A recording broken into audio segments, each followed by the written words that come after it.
අසනීප මිනිස්සු විකුණන් කාලා මෝව හිරේ දාපු එකමයි හරි.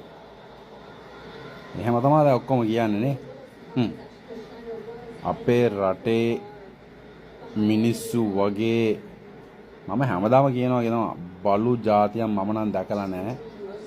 මිනිහෙක් අමාරුව වැටිච්ච වෙලාවකත් මේ වගේ තුප්පැහි කතා කියන්න කොහොමද හිතෙන්නේ කියලා මන් නම් දන්නේ. මමත් මේ ලොකෝයා කියන පේජ් එක මම දැකලා තියෙනවා. මම වීඩියෝස් දකිනවා. මම බුදු සරණයි දෙවි පිහිටයි කියලා කමෙන්ට් කරලත් නැහැ. මචං උඹ කරන්නේ වැරදි වැඩක් කියලා කමෙන්ට් කරලත් නැහැ. අය කිව්වොත් මට අදාළ නැහැ. එයා කරන්නේ වැඩිහිටි නිවාසයක්. සාධාරණ. ඒ කියන්නේ සාමාන්‍යයෙන් කිව්වොත් ඇඩල්ටරි හෝම් ඒ කියන්නේ වැඩිහිටි නිවාසයක්, මහල් නිවාසයක් කරගෙන යන්නේ. එයාට තියෙන මිනිස්සු උදව් කරනවා. ඒ සාමාන්‍යයෙන් දැන් 70 දෙනෙක් එක ඉන්නවා කියන්නේ. එයා රස්සාවක් කරලා එයාගේ මාස පඩියෙන් මේ කණ්ඩ දෙන්න බෑනේ. අනිවාර්යෙන්ද අපේ කවුරු වුණත්.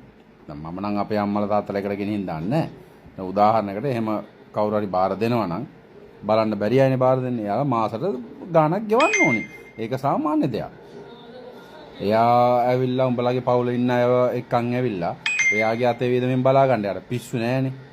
ඒ එක පැත්තක්. එතකොට රෙජිස්ටර් කරලා නැල්ලු අරක නැල්ලු මේක නැල්ලු සේෆ්ටි නැල්ලු අරකලු මේකලු. දැන් අද ලෝයා ඇවිල්ලා කියලා තියෙනවා. පොලිසිය ඇවිල්ලා යනවා. PHI ඇවිල්ලා යනවා. ඒ පැත්තෙන් ග්‍රාම නිලධාරිය ඇවිල්ලා යනවා. එතකොට මෙච්චරකල් ආවගේ අයලට ඒක කියන්න බැරි වුණාද? ඒ නිසා දැන් මේක දැන් සිද්ධියක් වුණා. ඒ මිනිහා පව් ඒ මිනිහා වරස් කරලා මොන වුණත් හොඳක් කරපෙයික්නේ. හැබැයි ඒ ඇතුලේ මොන හරි වෙලා තියෙනවා නම් ඒක අපිට අදාළ නැහැ. ඒක නීතියෙන් බලාගනි. මම කියන්නේ මිනිහෙක් වැටිච්ච වෙලාවක තුප්පහේ කතා කියන්න එපා. ඒක නතර කරපල්ලා. මේ මිනිහට විතරක් නෙවෙයි. මේ වගේ සිද්ධියක් වෙච්ච වෙලාවේ මේක කියන්න වටිනවා. අපේ රටේ මිනිස්සු තව හැදෙන්න ඕන. මිනිහක් අමාරු වැටිච්ච වෙලාවේ ඒක දැන් පොලිසියෙන් හමුදාවෙන් කරන දෙයක් කරපු දෙයක්. උඹලා පොලිසි වෙන්න එපා. උඹලා නීතිය වෙන්න එපා. සමහරුන්ගේ බලු කතා බලු කොමන්ට් දකිද්දි මිනිසුද කියලාත් හිතෙනවා. උඹලා මෙච්චර කල් හිටියා රුපියල් 5කින් උදව්වක් කරේ නෑනේ.